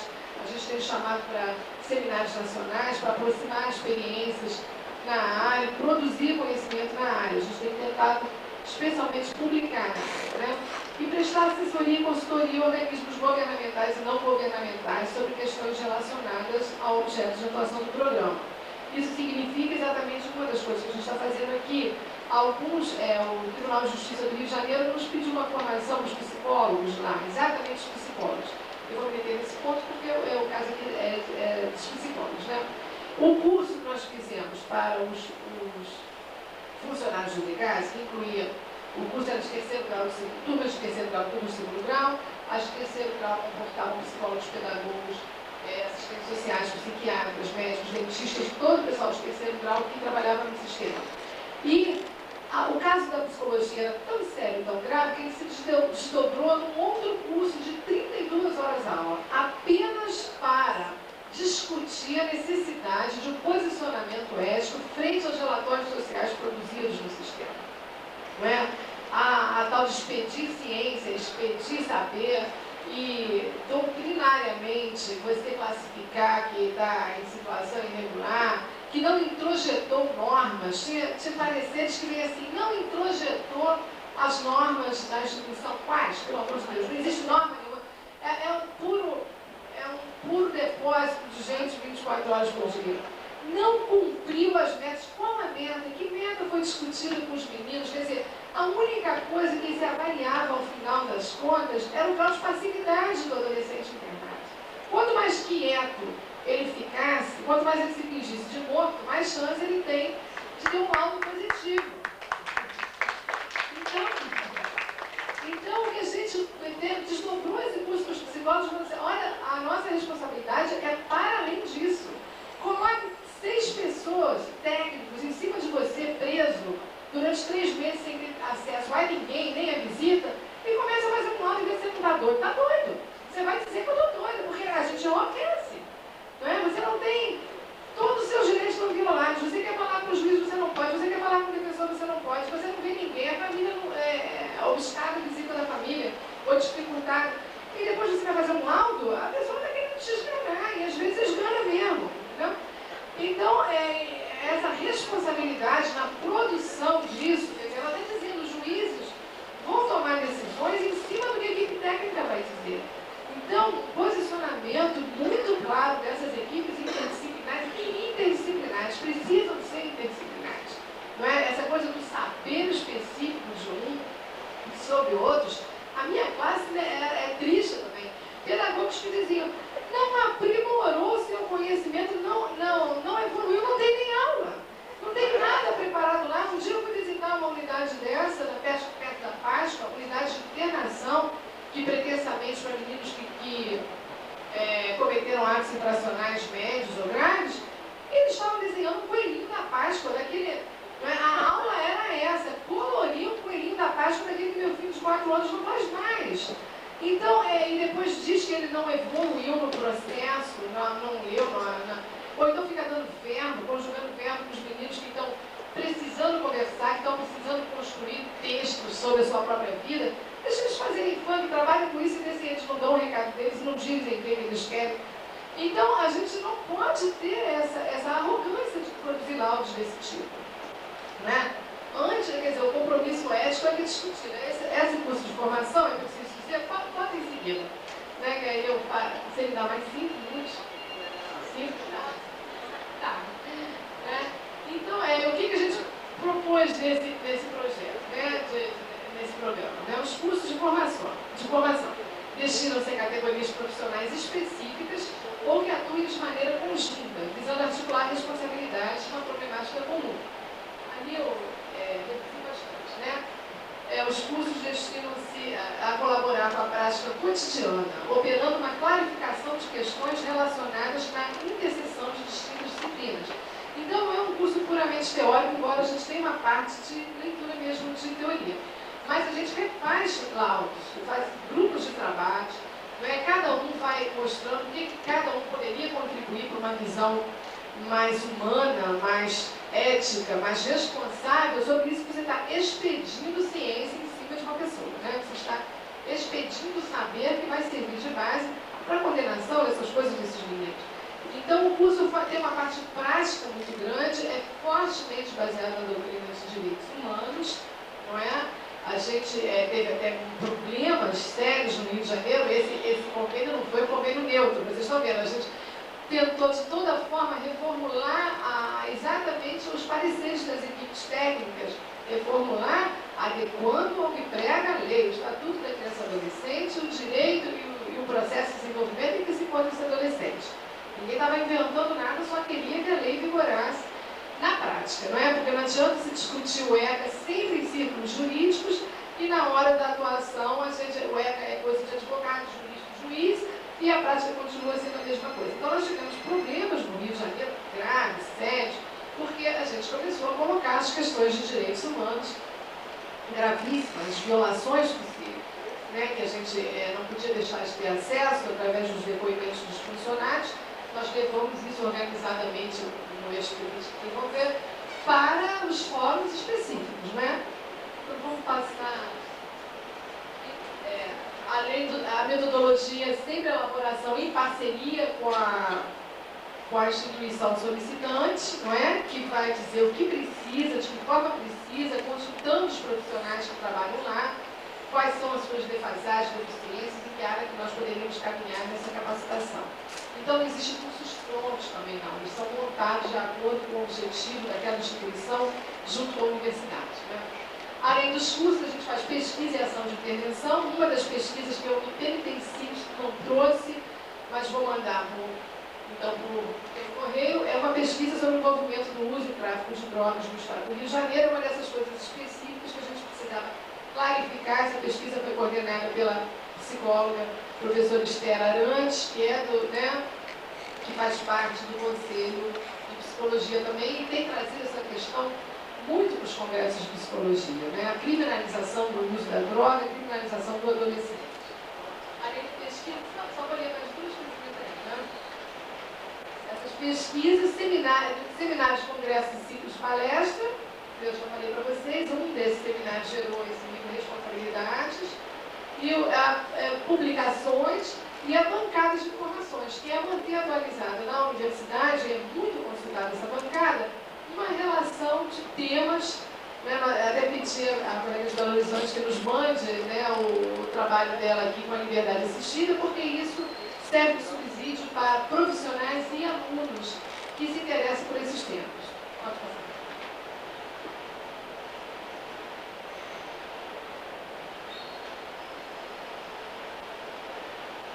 Pois é, mas além do eixo acadêmico, nós não abrimos mão do eixo político de atuação. Esse que é a parte que complica. Todo mundo quer capacitação, mas ninguém quer que se discuta o que precisa ser discutido. Então, quando você capacita um corpo técnico de 300 pessoas que voltam muito motivados, com projetos de formulação da atuação cotidiana, né? E chega lá, o resto da estrutura não mudou, que foi o que aconteceu, o Estado queria, de fato, um reordenamento na época, mas aí cai secretário, cai diretor, cai todo mundo, como é praxe na política pública brasileira.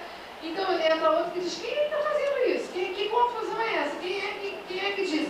Chegava a reunir funcionários do DEGAS após o curso e disseram, esqueçam o que ouviram na UERJ. Aquilo lá é só teórico. A prática aqui é outra. Então chegou a ter reuniões especiais para isso. Então o eixo político não é, seria através da participação operacionalizada, a partir partir da participação, acompanhamento e assessoria e representação do programa em algumas instâncias. Nos Conselhos de Direitos da Infância e Juventude, que é onde se formula, afinal de contas, a política do município ou do Estado para a área, não é?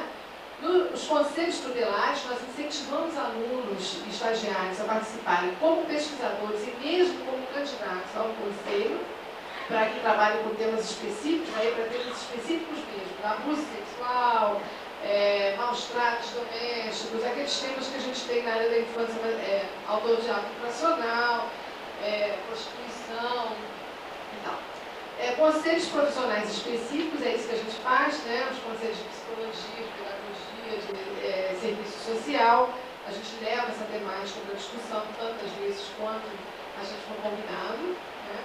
E as comissões temáticas da ALERJ, a ALERJ é a Assembleia Legislativa do Rio de Janeiro e a Câmara de Vereadores, né? A gente leva esses problemas para as comissões de direitos humanos, além das ONGs, né? Organizações nacionais e internacionais de direitos humanos e de defesa e promoção. A gente precisa também, a parte de fazer a denúncia das violações que são cotidianamente realizadas nas instituições de marcos de adolescentes e infratores. Não é possível a gente ver e calar. Portanto, a gente não saiu em jornais denunciando o dia a dia, porque a gente achava que isso ia absolutamente dificultar a entrada no sistema que se abriu para a mudança. Mas, organizadamente, nós fizemos relatórios com os casos, relatórios com as possibilidades, inclusive na área da psiquiatria, se gerou até uma dissertação de mestrado da Ana Bentes, mostrando como é que se medicalizavam os meninos, né? Quer dizer, puramente de noite, o sossego legal para todo mundo, a transformação de um problema de transgressão da juventude num problema psiquiátrico, não é? Então, essas coisas nós precisamos denunciar e precisamos produzir, né?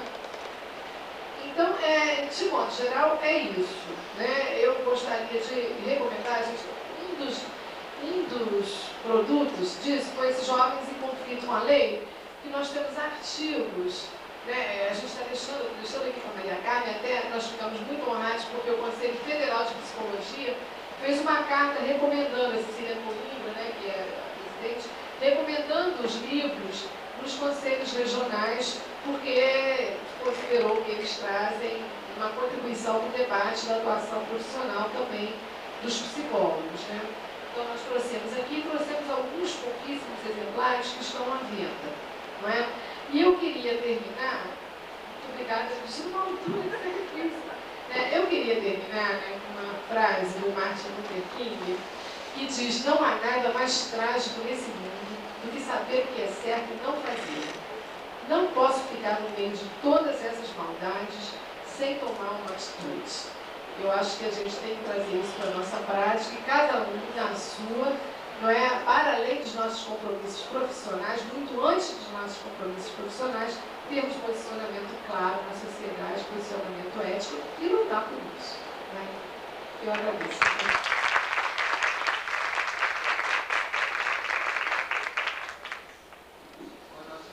Agradecer essa brilhante contribuição da Eliana, né? Lembrar que essas questões que ela traz são muito sérias, esses jovens, né? Muito mais, provavelmente várias vezes tentaram se inscrever no sistema social e não tiveram acesso, né? Novamente, quando ele chega a uma equipe dessa, é uma tentativa de se inscrever novamente. E ainda não conseguimos criar um tipo de trabalho que, né, vamos continuar tentando, mas ainda não conseguimos fazer esse trabalho sincero. Já é um passo nesse sentido. Exatamente, né? Estamos tentando. E vou agradecer a Marília também o exercício de alongamento, viu, Marília? Obrigada. E passo a palavra para a Cristiane Barreto Nápoles, especialista em saúde mental e coordenadora do Programa de Liberdade Assistida da Prefeitura de Belo Horizonte. Acho que eu vou querer falar assim. Primeiro dizer que eu estou feliz de ter sido convidado pelo Conselho Regional de Psicologia para estar discutindo esse tema e trazer uma notícia de um programa desenvolvido aqui em Belo Horizonte. Porque eu me dei conta que claro que eu já me dei conta há mais tempo, não com esse convite, que eu já tinha falado pelo menos mais 15 cidades por aí afora, e onde a questão, inclusive, dos psicólogos estavam colocados, do que é isso, o que é gerir um programa, o que é transformar em trabalho o texto da lei. É um programa que teve um reconhecimento nacional, assim, desde o início. E aqui em Belo Horizonte os espaços eram todos, menos o lugar da psicologia, ou pelo menos desse debate, né? Eu queria pedir um pouco de paciência, porque eu não vou abrir mão da minha introdução, porque foi bem interessada a essa questão de rastrear um pouco os conceitos, tanto da psicologia. Prometo que o papo vai ficar mais animado, eu costumo me empolgar na hora de falar do programa. E vamos lá então, eu achei que tinha que começar pelo contexto e um pouco de história. Eu vou ler. A origem do conceito de menor no Brasil é localizada no vocabulário jurídico no final do século XIX e começo do século XX. Esse termo substitui a palavra criança e, a partir de 1920, passa a ser usado para se referir a criança em situação de abandono e marginalidade, definindo ainda as condições civis e jurídicas e os direitos que lhe correspondiam. A transição do Brasil Império para a Primeira República marca, pois, a entrada de um novo termo na nomenclatura jurídica, e não sem consequência na atitude perante a criança, em particular a marginalizada. O percurso, então, da palavra menor e dos significados a elas atribuídos leva à elaboração, em 1920, do tão conhecido Código de Menor, que vigora até 1990, quando é substituído pelo Estatuto, texto de lei que a gente tenta, então, aplicar, né, hoje. E esse texto, isso é claro para todo mundo, ele é firmado, então, na Declaração dos Direitos Humanos. E nunca deixou de trazer essa marca, né, que a Eliane introduz tão bem, de que continua, que o menor, que hoje a gente tenta dizer dos adolescentes autores de atos infracionais, ele continua, esse grande público que chega, né, é mesmo das crianças marginalizadas, marcado por essa introdução do código, né. Outra coisa que eu acho importante dizer é que quando tem essa alteração do Código Penal de 1890, não contribui para melhorar a situação da criança com respeito à sua responsabilidade penal. Vai se atribuir um limite mínimo de 9 anos para a imputabilidade do agente do crime. Começam então a ser introduzidos regimes educativos e disciplinares. Os critérios etários sofrem uma severa crítica por um eminente jurista, Tobias Barreto, em sua clássica obra Menores que Loucos. Para ele, o Código de 1890 era fruto de uma má interpretação do direito romano. O que teria de ser levado em conta era a consciência do dever e do ato que se executa, mais do que a própria idade. A possibilidade de responder perante o juiz pela sua conduta dependia, portanto, do nível de instrução. Ficou estabelecido, desde então, uma relação direta entre conhecimento e responsabilidade, a fé na instrução. O menor é definido por sua consciência do bem e do mal, determinada pela instrução. Contudo, a maioridade é estendida até os 18 anos, num país que Tobias nomeou como sem gente, pelas suas condições precárias de instruções. Nos últimos anos do século XIX, a expressão menor já faz parte do vocabulário judicial da República e é crescente o interesse dos juristas pela menoridade. O querer saber sobre a criança é vinculado à introdução da puericultura por parte dos médicos e à importância dada à educação.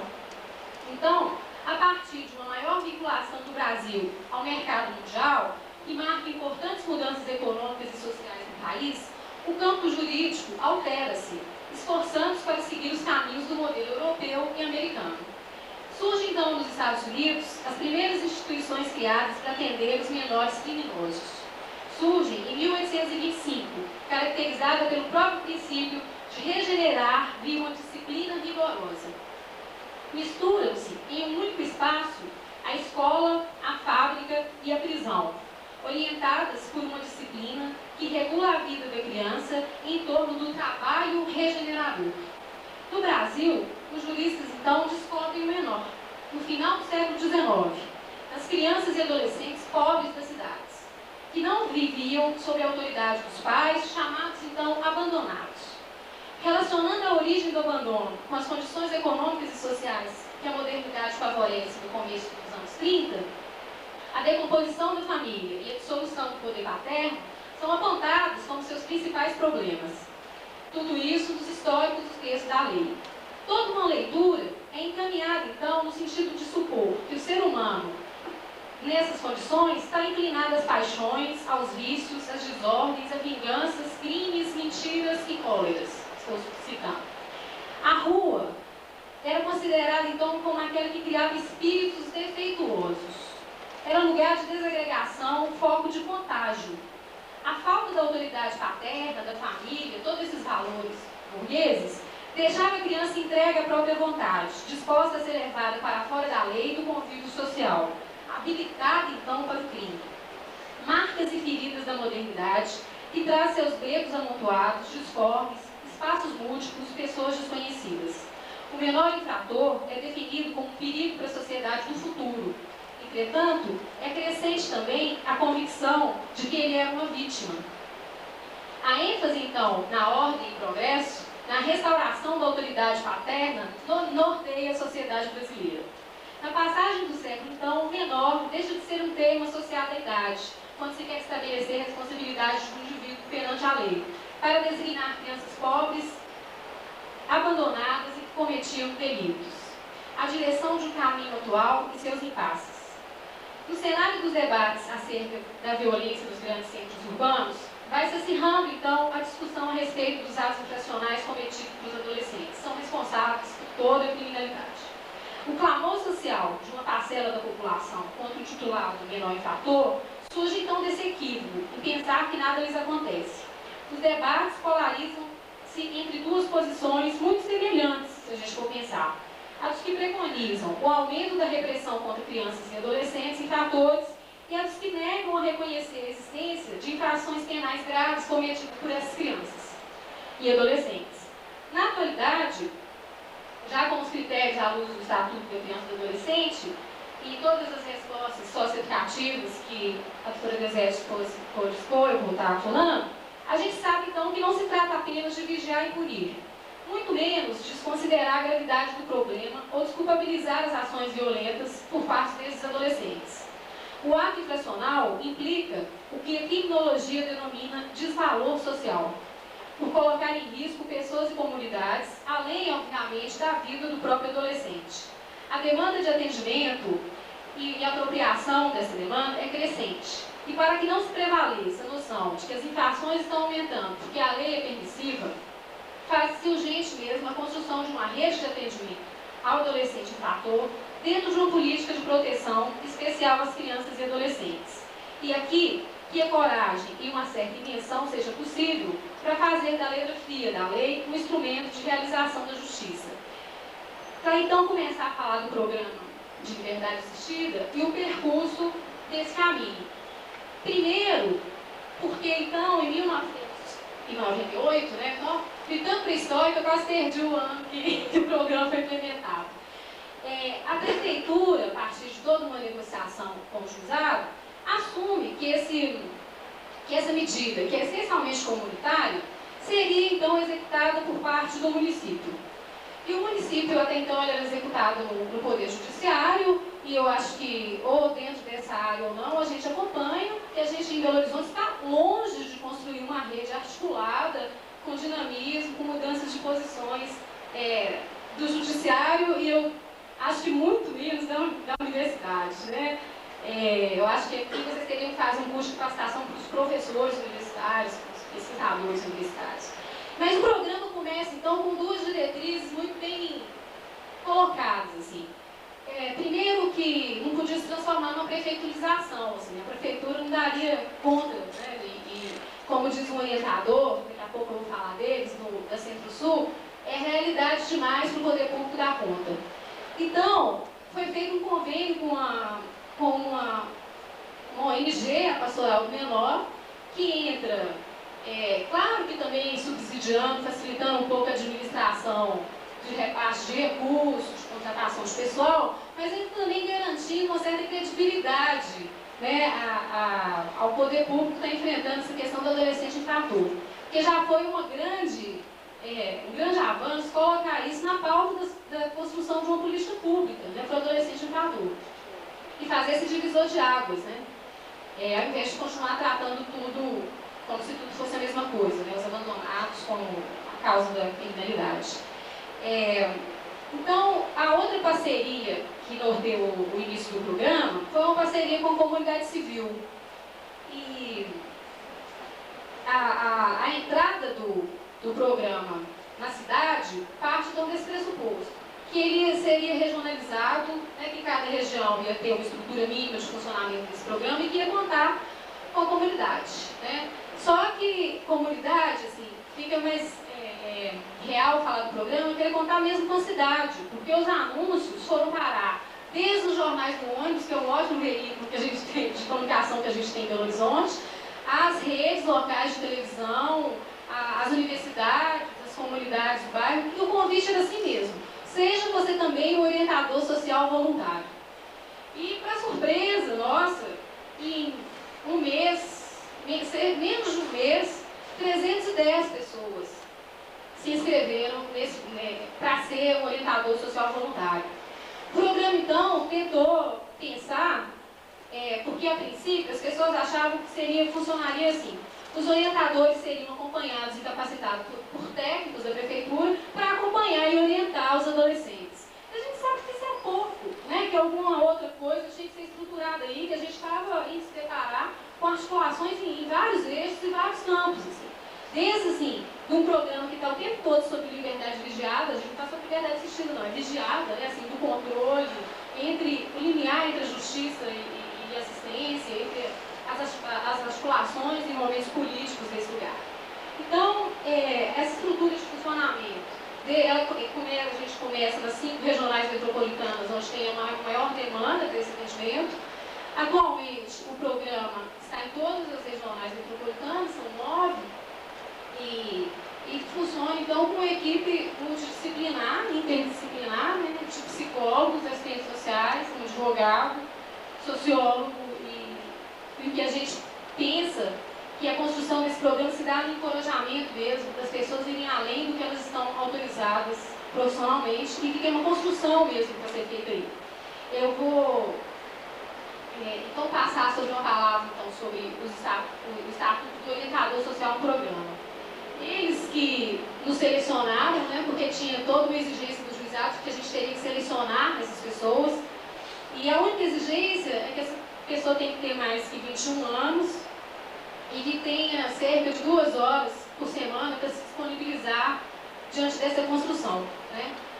A outra posição do programa, já dentro de uma orientação, de considerar cada caso como único, é de que cada orientador acompanharia apenas um adolescente, né, para que a gente exigisse um pouco que a construção fosse realmente, desde o início, de esvaziar um pouco o saber que as pessoas traziam a respeito disso, mas que não tirasse a responsabilidade das pessoas de estar oferecendo alguma coisa do estilo delas, da palavra delas, que fosse uma palavra menos drástica do que esses adolescentes vinham encontrando pela vida fora.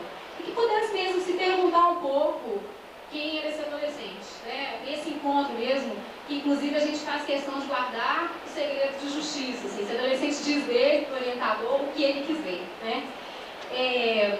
Bem, o que a gente constata, atualmente, a gente está com 270 orientadores no programa, de carteiro, professor, advogado, jornalista, eu brincava que era de carteira poeta, e normalmente agora a universidade tem se aproximado do programa assim. A gente tem, por exemplo, 3 professores de física da UFMG, que é orientador social do programa, e alguns professores aposentados que têm feito um certo movimento assim, na universidade. Eles trabalham, então, em média, essas 2 horas semanais, além de apresentando a cidade para esses adolescentes, de acordo com a especificidade do caso. Isso significa, assim, adolescente que não conhece a Praça da Liberdade, mora em Belo Horizonte, né? Adolescente que a gente tem cerca de são 17 casos, na última contagem que eu fiz, de adolescentes entre 15 e 18 anos analfabetos, né, residentes em Belo Horizonte. Claro que todos passaram por essa escola que você nos apresentou, né? Então, pensando nesses complicadores presentes nas grandes cidades, a gente já apontou que a gente não ia estar contratando agente da lei, que a gente não estava ali, era mesmo para possibilitar um movimento de cidadania, no sentido de fazer existir uma função social, que está no texto da lei, que não vai ser a substituição de mão de obra barata, né? Porque mão de obra é ser barata nesses campos, e a gente ia contar, além do estilo de cada um, com um certo ritmo e decisão dessas pessoas diante do caso. Esses limites e possibilidades que o programa articula a partir de cada caso, trouxe um problema muito sério do início. Porque não é só o Rio de Janeiro que tem essa questão, né, com o tráfico de um jeito já tão organizado. Então a gente pensava nos orientadores estarem acompanhando o adolescente na questão da escola, nas visitas domiciliares, no encontro aí com a família, e a gente teve que repensar um pouco esse estatuto, porque as pessoas, alguns se viram mesmo numa situação embaraçosa, de risco mesmo, e ninguém estava aqui para emprestar o corpo a isso, né? A gente acha interessante uma função que o orientador cumpre no programa, inclusive ao saber dos técnicos, é que ele limita um pouco o excesso também dos técnicos.